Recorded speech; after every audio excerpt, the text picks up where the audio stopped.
Mino sat in the back row of the xenobiology classroom, watching as Professor Velrus moved across the front of the room. The professor's crystalline wings caught the light from the viewing port, sending rainbow patterns across the walls. Velrus was a clavith, an insectoid species known for their patience and love of teaching.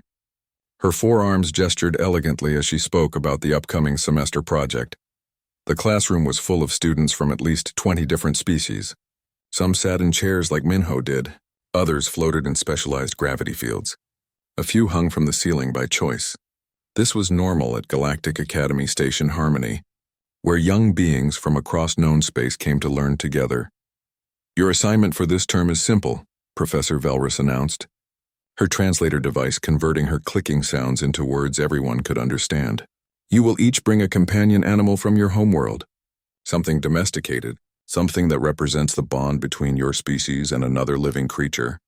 Excited chatter filled the room immediately. Minho watched as his classmates began discussing what they would bring. To his left, 2 Quillen students were already showing each other hollows of their cloud jellies. The creatures looked like floating bubbles with gentle, pulsing lights inside them. They were apparently quite popular on the Quillen homeworld as stress relief companions. I am bringing my singing moss colony, announced one of the Draxian twins from the front row. It has been in my family for 3 generations. The songs it creates are most soothing. Professor Velrus nodded approvingly. Excellent choice, Draxus. The emotional bonds your people form with your moss gardens are well documented.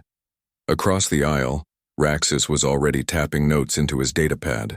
The Threnody student served as class representative and he took everything seriously.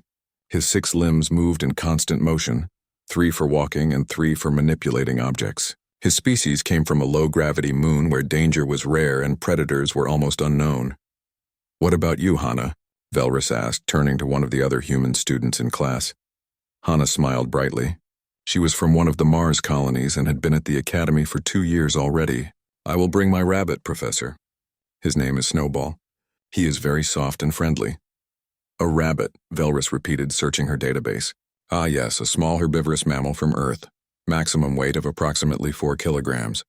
Excellent choice. Perfectly safe and appropriate. Minho said nothing. He simply made a note on his own datapad.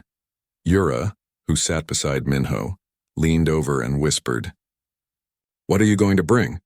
She was also human, from the Terra colony in the Centauri system. She had become Minho's friend during the first week of classes, mostly because she was curious about everything and everyone.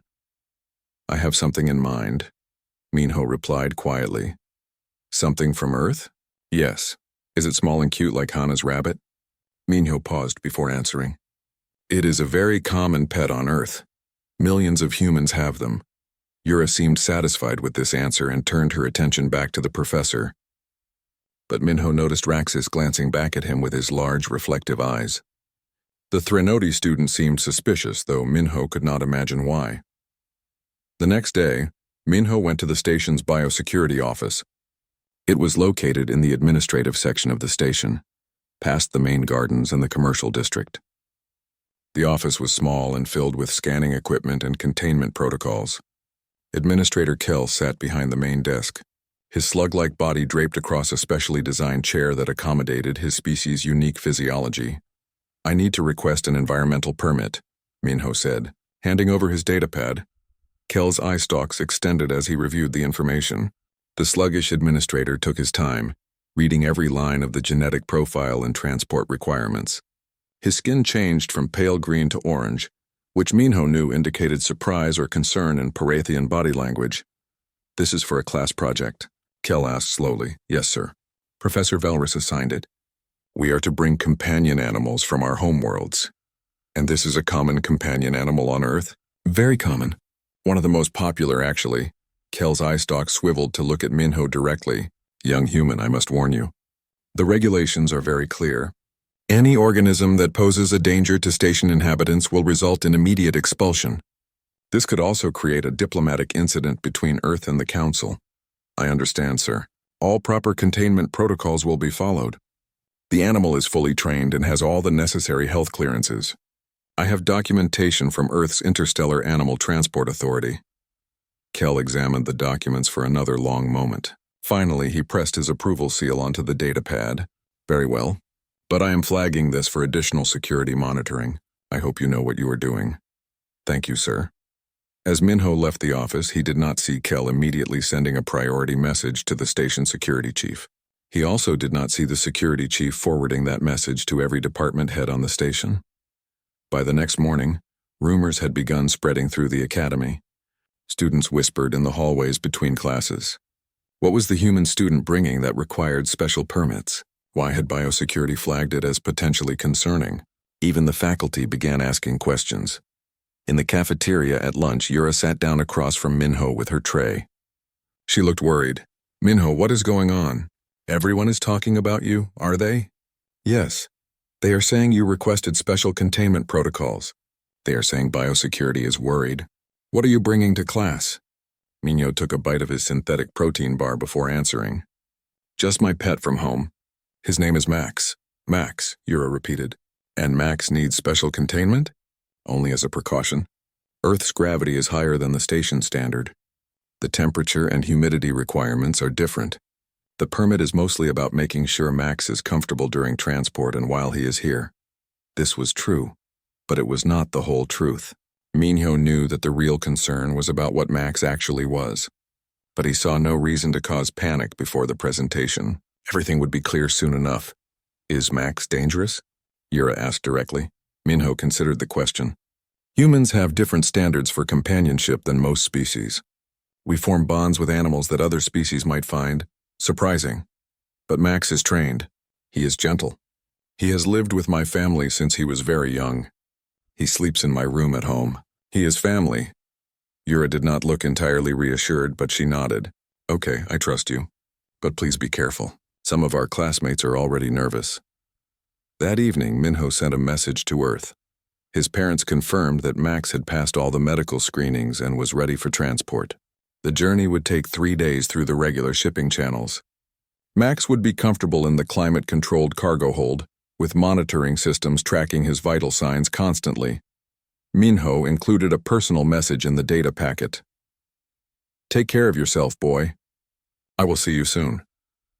Over the next week, other students began presenting their companion animals. The Quillen cloud jellies were indeed beautiful, floating gently in their containment fields and pulsing with soft pink and blue lights. The Draxian moss colony sang haunting melodies when exposed to certain light frequencies. A Venturi student brought a small crystal creature that reflected emotions through color changes. When Hana presented Snowball the rabbit, the class responded with genuine delight. The small white creature sat calmly in Hana's arms, nose twitching. Students carefully approached one at a time to gently touch the soft fur. Professor Velrus praised the presentation and noted that rabbits had been domesticated by humans for thousands of years. Such a fierce creature, one of the Quillen students joked. Look at those teeth. Designed for eating plants most aggressively, everyone laughed. The rabbit weighed barely 4 kilograms. Its large eyes and soft ears made it look perpetually innocent. It was exactly what most species expected from a pet. Small, harmless, and adorable. Raxus raised one of his limbs. Professor, I wish to express a formal concern. The classroom went quiet. What concern, Raxus? Velrus asked. The human student Minho has requested environmental permits that suggest his companion animal may not be appropriate for classroom presentation. As class representative, I believe we should verify safety protocols before allowing any potentially dangerous organism into our learning space. Velrus's wings fluttered in a pattern that Minho had learned meant thoughtfulness. The permits have been approved by Administrator Kell. All protocols are being followed. However, I appreciate your vigilance, Raxus. Safety is indeed paramount. She turned to Minho. Student Minho, can you assure the class that your presentation will be safe? Minho stood up. Every eye in the room focused on him. He could feel the weight of their attention, their curiosity, and in some cases their fear. Yes, Professor. My companion animal is fully trained. He has been with my family for years. He is gentle and obedient. I promise that everyone will be safe. But what is it? Raxus demanded. Why the secrecy? Minho smiled slightly. It is a common Earth pet. You will see in 3 days when my presentation is scheduled. I think you will find it very educational about human culture and our approach to companionship. The answer satisfied no one, but there was nothing more to be said. The morning of the presentation arrived cold and bright. Station Harmony rotated slowly in its orbit, and through the massive viewing ports the planet below showed blue oceans and green continents. Minho woke early, showered, and put on his formal academy uniform. Today was important. He arrived at the cargo bay before dawn cycle. 2 security officers were already there, both human.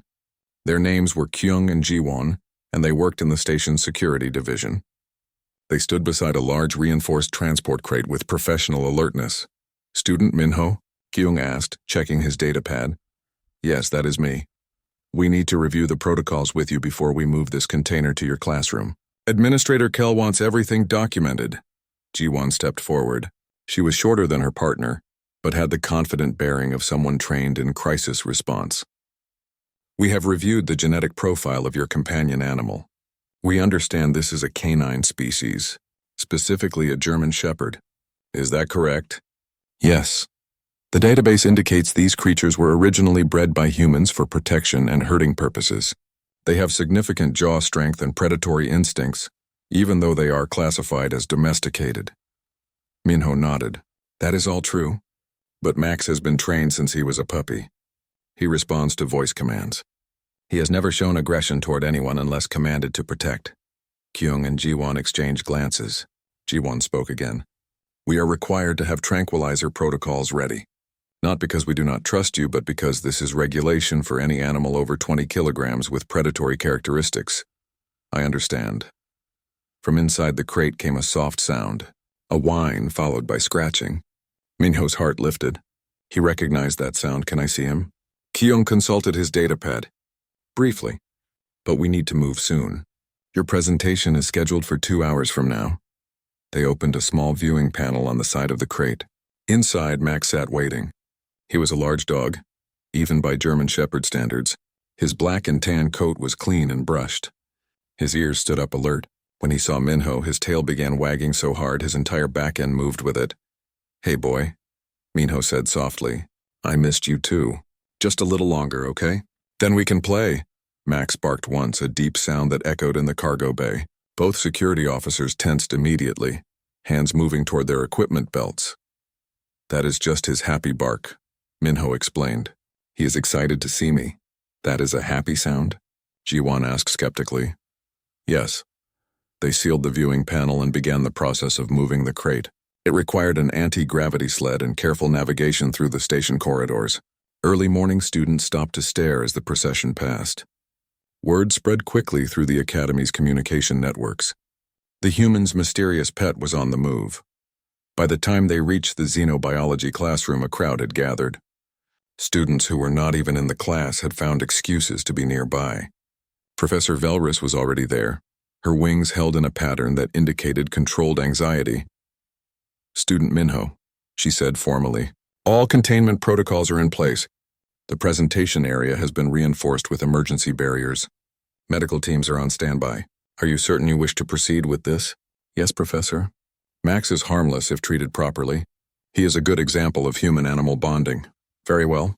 We will begin class in 30 minutes.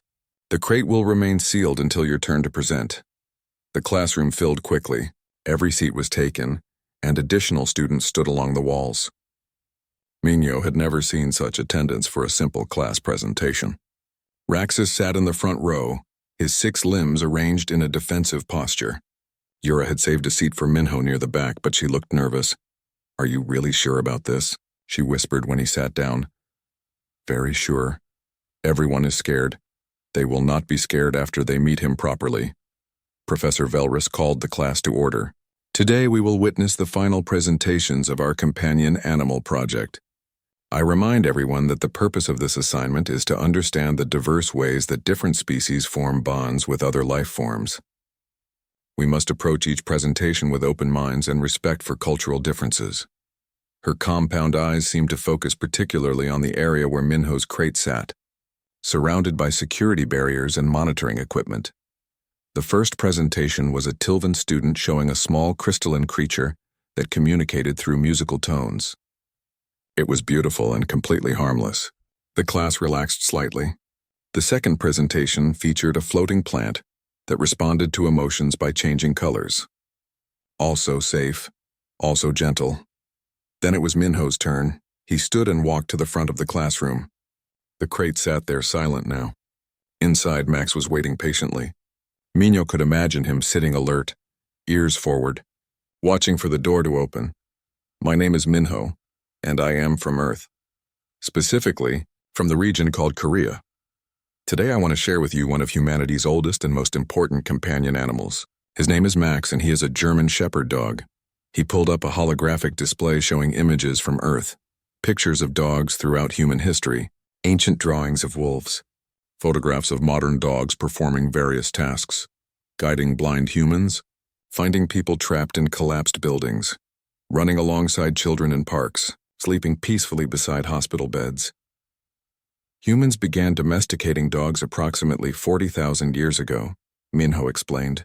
We took wolves, which were apex predators in their ecosystems, and over many generations we bred them to be our companions.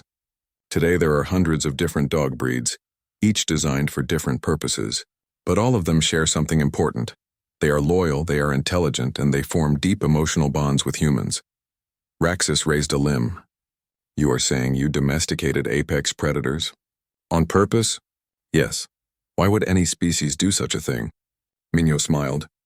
Because we understood that predators have valuable traits. They are smart. They are alert. They are protective. Instead of fearing these traits, humans decided to form partnerships with creatures that possessed them. Professor Velris's wings were moving in rapid, uncertain patterns. And this Max is one of these domesticated predators? Yes, Professor. What are his physical capabilities? Minho pulled up more data on the holographic display. An adult German Shepherd weighs between 30 and 40 kilograms. They can run at speeds up to 48 kilometers per hour. Their bite force is approximately 230 psi. They have 42 teeth designed for gripping and tearing. Their hearing is 4 times more sensitive than human hearing, and their sense of smell is 10,000 times better than ours. The classroom erupted. Several students activated personal shield devices. One Quillen student fainted and had to be caught by classmates. Raxus stood up, all 6 limbs rigid with alarm. This is unacceptable, he shouted. You brought a weapons-grade organism into our classroom. Max is not a weapon, Minho said calmly. He is my friend. Your friend has the capability to kill most beings in this room. So do I, Minho pointed out. Humans are also from a high-gravity death world. Our physical strength exceeds most species represented here, but we are not dangerous simply because we are capable of danger. Max is the same way. Professor Velris raised her voice. Order, everyone will remain calm. Student Minho, I must ask, has this creature ever harmed anyone? Never. He has lived with my family since he was 8 weeks old. He plays with my younger sister. He sleeps beside my father when my father is sick. He once found my grandfather when he got lost during a walk and led the family to him. Max is gentle unless someone threatens his family. That is what we bred them for. Loyalty and protection. Yura spoke up from her seat. How do you control him? Voice commands. Dogs understand human language to a remarkable degree. They want to please us. That desire to cooperate is built into their genetics after thousands of generations of living alongside humans. The classroom door opened, and Instructor Taewon entered. He was an older human who taught advanced biology and had been at the academy for many years. He walked directly to Minho. I heard what was happening, he said quietly. Are you certain this is wise? Yes, sir. The council may see this as provocation. Bringing a predator species to the academy could be interpreted as humans showing off our death world nature. Or it could be an opportunity for real understanding. Sir, every species here has shown us their gentle companions. But companionship is not always about gentleness. It is about trust. About bonds that cross species lines. Max represents something important about humans. We do not fear strength in our friends. We celebrate it. Taewon studied Minho for a long moment. Then he nodded slowly and stepped back. Very well, but I will be here to help manage the situation if needed. Minho turned back to the class. I am going to open the crate now. I ask that everyone remain calm.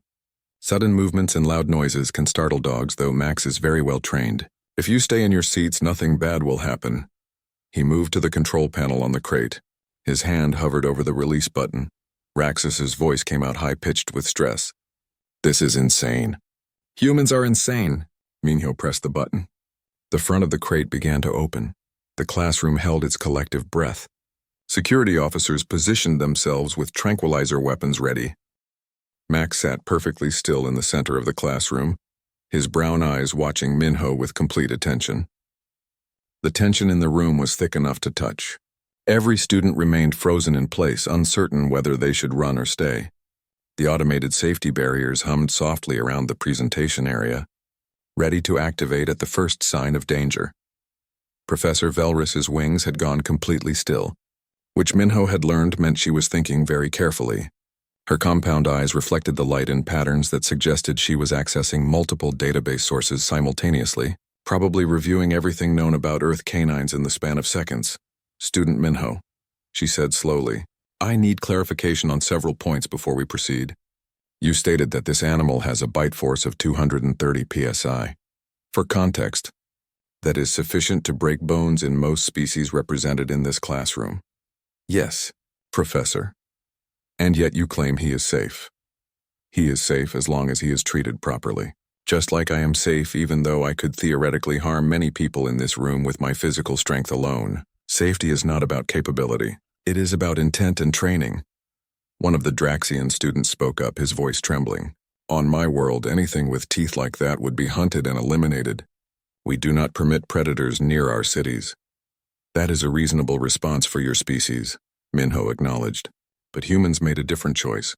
We looked at wolves and saw potential partners. It took thousands of years, but the result is what you see before you, a creature that combines strength with loyalty, power with gentleness."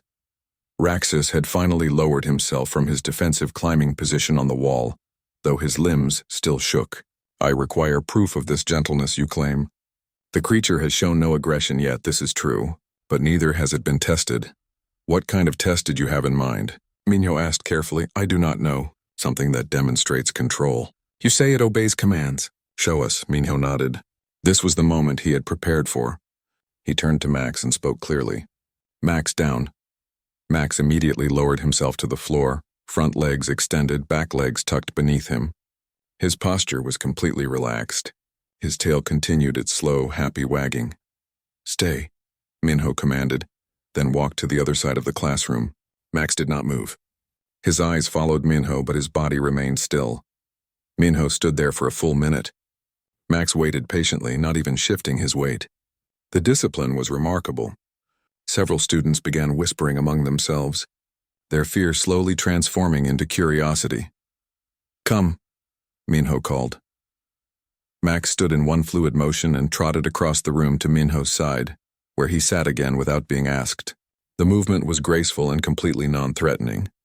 He moved like a professional athlete, every muscle coordinated and purposeful. "Now watch this," Minho said. He reached into his pocket and pulled out a small rubber ball. Max's entire demeanor changed instantly. His ears perked forward. His tail wagged faster. A soft whine of excitement escaped from his throat. Several students flinched at the sound. "That is not distress," Minho explained. "That is excitement. Dogs love to play. Watch." He threw the ball across the classroom. It bounced off the far wall and rolled under a desk. Max looked at Minho, every muscle tense with anticipation. "Get it," Minho said. Max exploded into motion. He crossed the classroom in seconds, his claws clicking on the floor. Students scrambled out of the way, some activating their personal shields in panic. But Max ignored them completely. His focus was entirely on the ball. He dove under the desk, emerged with the ball in his mouth, and raced back to Minho. He dropped the ball at Minho's feet and sat, looking up with an expression that could only be described as hopeful pride. "Good boy," Minho praised, scratching behind Max's ears. The dog's eyes closed in bliss, and that rumbling groan of contentment came from his chest again.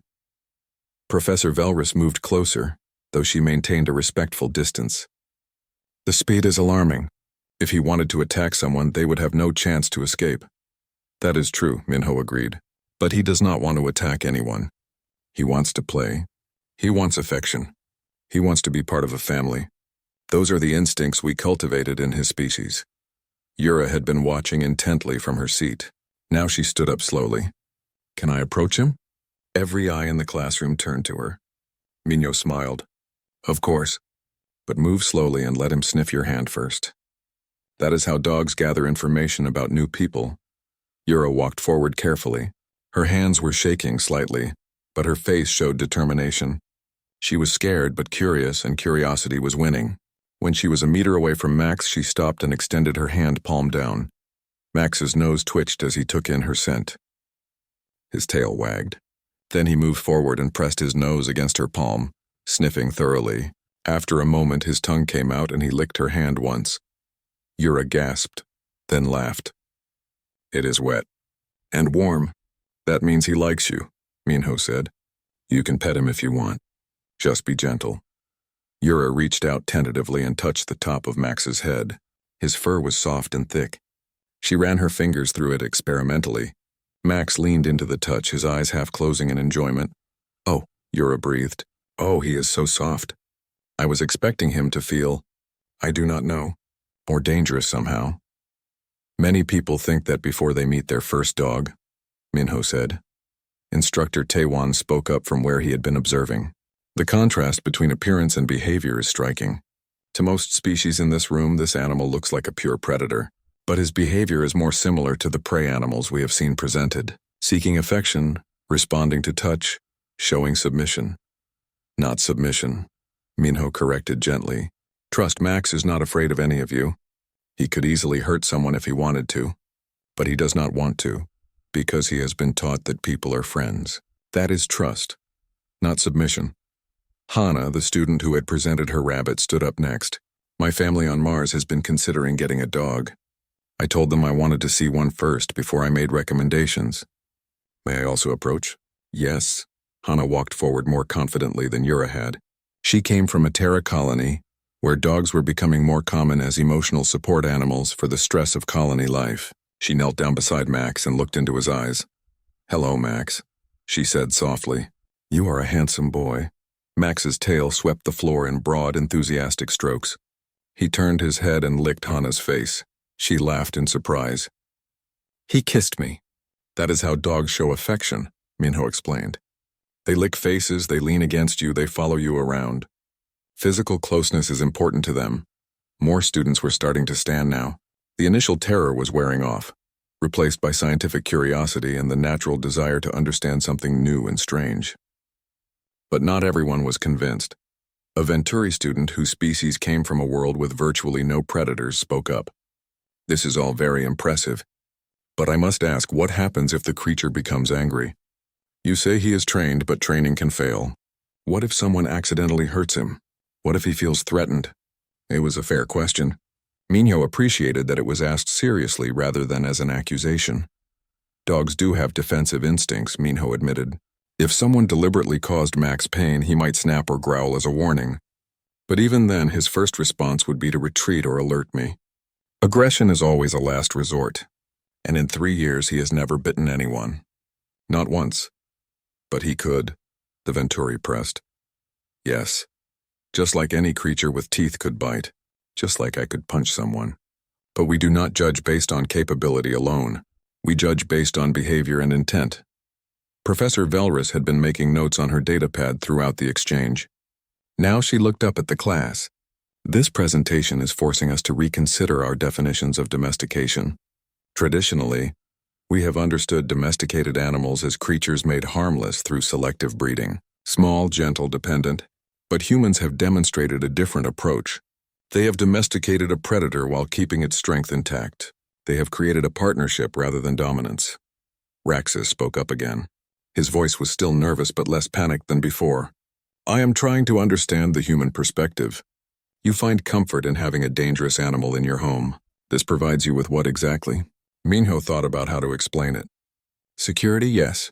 A dog will alert you to danger and protect you if needed. But that is not the main reason humans love dogs.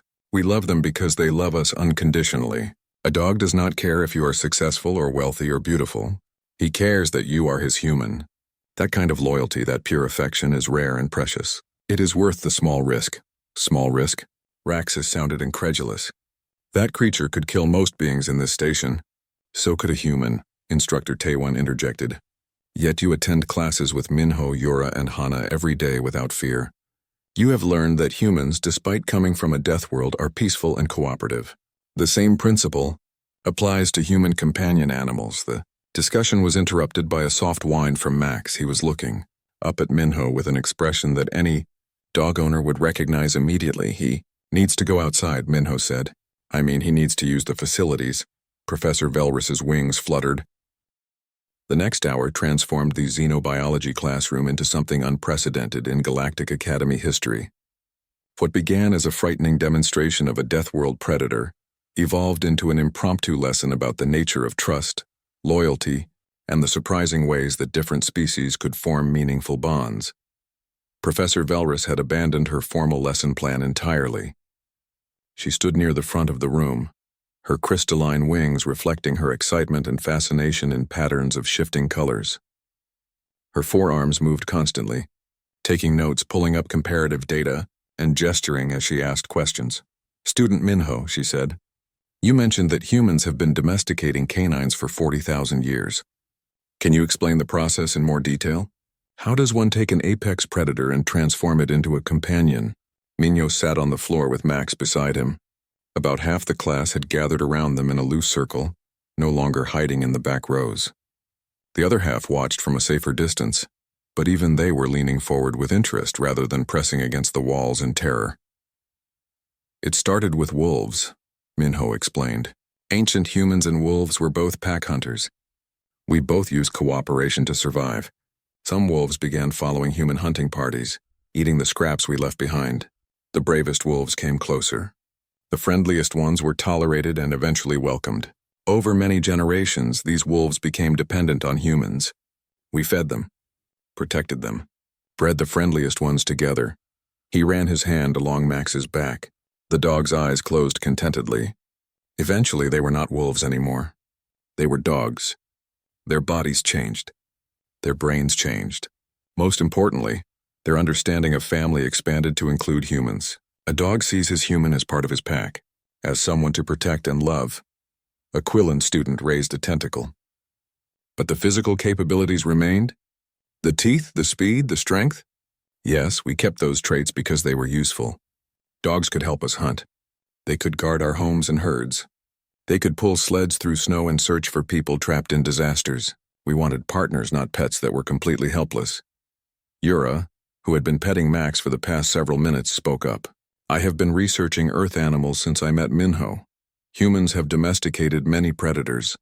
Dogs, cats, ferrets, even some birds of prey work with human handlers. This seems to be a pattern unique to humanity. Instructor Taewon nodded. That observation is correct. Most species in the galactic community domesticated prey animals or simple organisms like plants and fungi. Humans are unusual in our willingness to live alongside creatures that could harm us. But why? Raxus asked. He was still keeping his distance, but his voice held genuine curiosity now rather than just fear. What evolutionary advantage could there be in keeping dangerous animals close? Minho considered the question carefully. On Earth, everything is dangerous. The weather can kill you. The plants can poison you.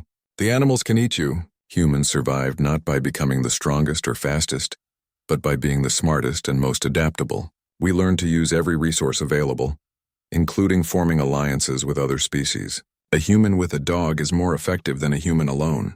The dog has better senses, better speed. The human has better planning, better tools. Together we are stronger. He pulled up another holographic display. This one showed statistics and graphs. Today on Earth and the colonies, there are approximately 900 million domestic dogs. They serve in hundreds of roles. Military dogs detect explosives and guard soldiers. Medical alert dogs warn their humans about seizures or blood sugar problems before they happen.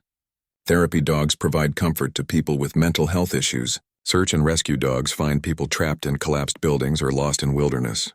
Guide dogs help blind humans navigate the world. And most dogs do the most important job of all. They are family members who provide love and companionship. Professor Velris studied the data with her multiple eyes. The integration into human society is complete. They are not just tolerated but essential to human civilization. Yes, Minho agreed. Many humans would say that dogs make us better people. They teach us responsibility. They give us purpose. They show us what unconditional love looks like. Hana raised her hand. I want to add something. On Mars, where I come from, we have a saying. In the colony, a dog is not a luxury. It is medicine. The psychological stress of living on another planet is severe. Humans were not meant to live in domes and artificial environments. We get depressed, anxious, dogs help with that. There is something about caring for another living thing, something that depends on you and loves you that makes the hardship bearable. Interesting, Professor Velrus said. So the relationship is mutually beneficial. Humans provide food and safety. Dogs provide emotional support and various services. It goes deeper than mutual benefit, Minho said softly. He looked down at Max, whose tail thumped against the floor at the attention. We love them, not because they are useful. We love them because they are themselves. Because each dog has a personality, preferences, quirks. Max loves swimming but hates baths. He will steal food if you leave it unattended. But he looks so guilty afterwards that you cannot stay mad. He has a favorite toy, an old stuffed bear he has had since he was a puppy. He brings it to me when he thinks I am sad. The classroom had gone quiet. Students were watching Minho's face as he spoke, seeing the genuine emotion there. That is what I wanted you all to understand, Minho continued. Max is not a pet in the way you might think of that word. He is not a possession or a decoration. He is family. When I left Earth to come to this academy, saying goodbye to Max was one of the hardest things I have ever done. And bringing him here, even temporarily, means everything to me. Yura's voice was soft. You really love him? Yes. Even though he is a different species, even though you cannot really communicate with words. Love does not require words. It requires presence, loyalty, trust. Max has all of those things. A Draxian student who had been quiet until now spoke up. On my world, we love our moss colonies. But it is not the same as what you are describing. The moss does not love us back. It simply exists. What you have with your dog is reciprocal. That is exactly right, Instructor Taewon said. The human-dog bond is one of the clearest examples of genuine interspecies friendship. It is not master and servant. It is partnership built on mutual affection. Professor Velrus tapped her datapad thoughtfully. This has implications beyond just understanding human culture. If humans can form these bonds with Earth species, what does that suggest about human potential for forming bonds with other sapient species? With us? The question hung in the air. Minho looked around at his classmates. At Yura, who had been his first friend at the academy. At Hana, who always shared her notes when he missed class. At Raxus, who despite his initial fear was now watching Max with something like wonder. At the dozen other students from worlds he had never heard of before coming here. Each one different and strange and interesting. I think, Minho said slowly, that humans are good at making friends. It is what we do. Whether it is a dog or a Quillen or a Threnody, we look for connection. We look for ways to understand each other. We are not perfect at it. We make mistakes, but we try. Max chose that moment to yawn, showing all of his impressive teeth. Several students flinched, but most of them laughed. The sound was nervous but genuine. Can I ask a strange question? One of the Venturi students said. Of course. Does Max know he is a predator? Does he understand that he is physically superior to most beings in this room? Minho smiled. I do not think Max thinks about things that way. He knows he is a dog. He knows we are his family. Everything else is just interesting things to sniff or maybe chase. Dogs live in the present moment. They do not worry about philosophy or their place in the ecosystem. They just want food, play, and love. That sounds peaceful, the Venturi said wistfully. It is. That is another reason humans love dogs. They remind us not to overcomplicate life. Sometimes the best thing you can do is just be happy in the moment. Professor Velrus called for attention. I want to discuss something that might be uncomfortable, but it is important for our understanding. Student Minho, you have shown us Max's gentle side, but he is still a predator. Have you ever seen him hunt? What is he like when those instincts are activated? Minho nodded. Yes, I have seen him hunt. He catches mice and rats sometimes in our yard. His whole demeanor changes. He becomes focused, intense. His body goes low to the ground. His ears point forward. When he catches something, he shakes it hard to break its neck. It is fast and efficient and honestly a little frightening. Several students made sounds of distress, but, Minho continued, that is natural for him. It is part of who he is. Humans do not try to eliminate that part of dogs.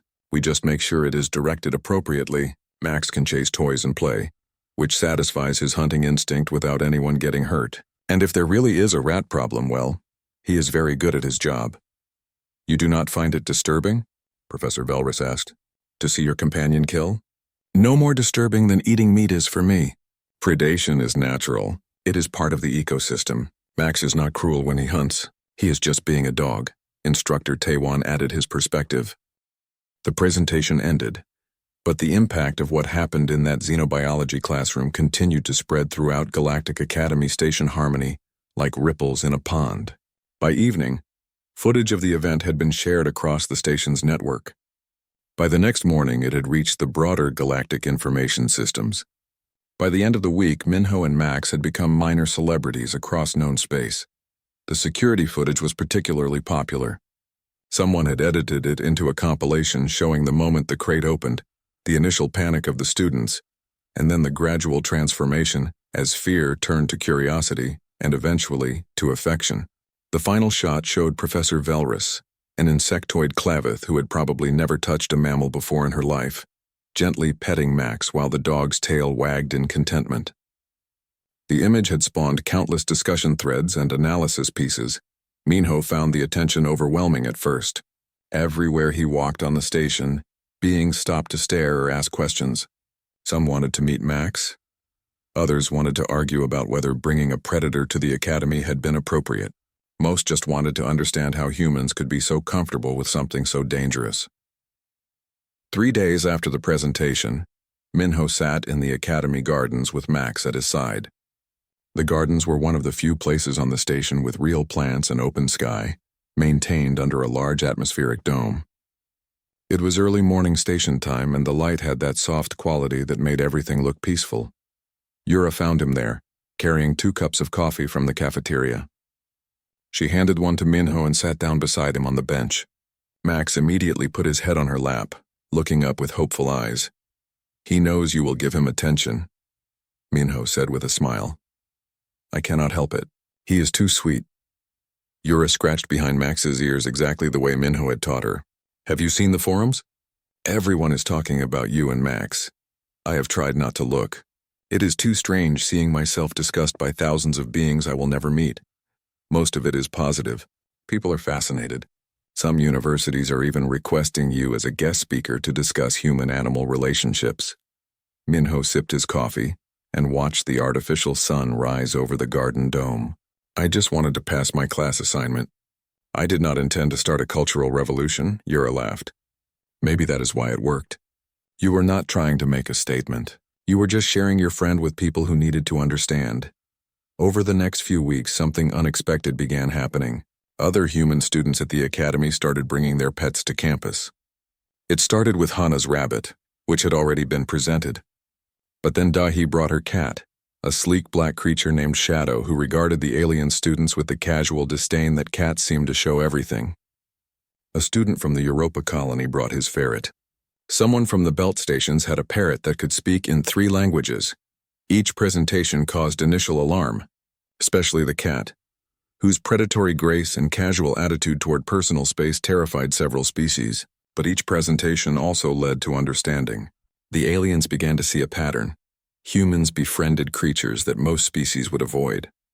And somehow, through patience and trust, those friendships became genuine. The Academy administration struggled to keep up with the sudden influx of animals. Administrator Kell had to establish new guidelines for pet visits. Special facilities were created for animals that needed specific environmental conditions. A small veterinary clinic was even set up to handle the medical needs of various Earth creatures. Professor Velrus used the situation to completely restructure her xenobiology curriculum.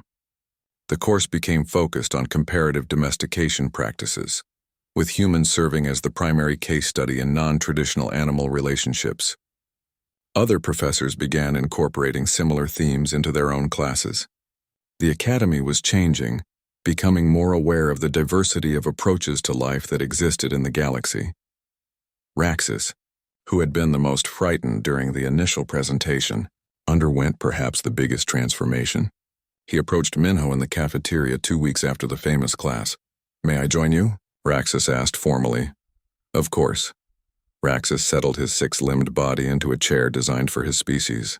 Max was sleeping under the table and the Threnody kept his eyes on the dog nervously, but he did not leave. I owe you an apology, Raxus said.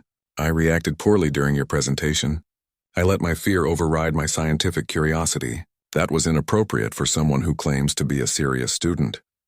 You reacted honestly, Minho replied. Fear is natural when encountering something unfamiliar. You have nothing to apologize for.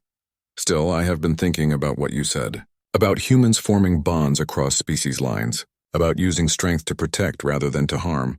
I researched human history more thoroughly. What did you find? Many things. Some disturbing. Your species has a violent past. Wars, conflicts. But I also found evidence of remarkable cooperation. Of humans helping other humans even at great personal cost. Of humans protecting endangered species on your world. Of humans sacrificing themselves for strangers. Raxus paused, his reflective eyes focusing on Minho.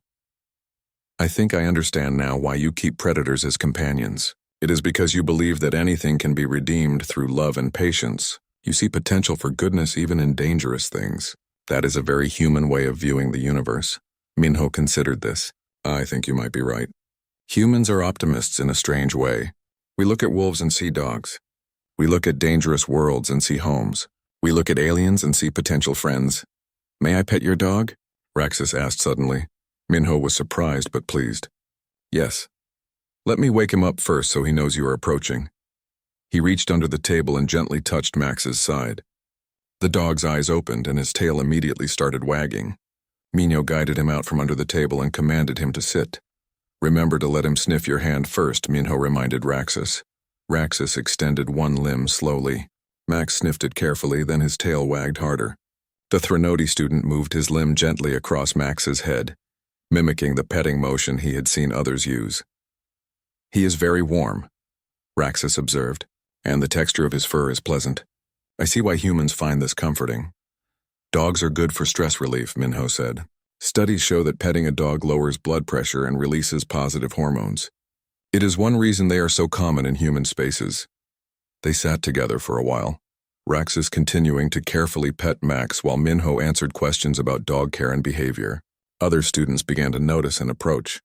Soon there was a small group gathered around, all of them taking turns interacting with Max. The dog accepted the attention with patient dignity, his tail never stopping its gentle wag. This scene repeated itself over and over during Max's stay at the academy. The gardens became a regular meeting place where students could interact with Max and ask Minho questions. Some students who had been lonely or stressed found comfort in spending time with the dog. Others just found the experience educational. One afternoon, Counselor Sunmi visited the academy specifically to meet Max. She was a high-ranking human diplomat who worked in the station's government sector, responsible for managing relationships between Earth and the various alien governments represented on the station. Student Minho, she said formally when they met in Professor Velris's office. Your presentation has caused quite a stir in diplomatic circles. Minho felt a spike of anxiety. I hope I have not created problems, Sunmi smiled. On the contrary, you have solved several problems I did not even know how to approach. Do you know why humans have struggled to be fully accepted in the galactic community? Because we come from a death world? Because we are physically more dangerous than most species? Partly, but more than that, it is because other species do not understand us. They look at humans and see unpredictable warriors. They see our high gravity tolerance, our chemical resistance, our physical strength, and they become afraid. They wonder what we really want, what we are capable of, whether we can be trusted. She gestured toward Max, who was lying at Minho's feet. But you showed them something crucial. You showed them that humans are capable of gentleness, that we form deep emotional bonds, that we value loyalty and trust above power. That dog has done more for human-alien relations than 100 formal treaties could accomplish. Max is just a dog, Minho said, uncomfortable with the weight being placed on his companion. No, Sunmi corrected gently. Max is proof that humans can be trusted with power. If humans can take a predator and turn it into a loving companion through nothing but patience and affection, then humans can be trusted as neighbors and allies. That is the message the galaxy is receiving. Over the following weeks, the impact of this message became clear. Human students reported that their alien classmates were more comfortable around them. Invitations to interspecies social events increased. Some alien species that had been hesitant about establishing closer ties with Earth began reconsidering their positions. Professor Velrus published a paper titled Reconsidering Death World Species: Lessons from Human Domestication Practices. It became one of the most downloaded academic articles of the year.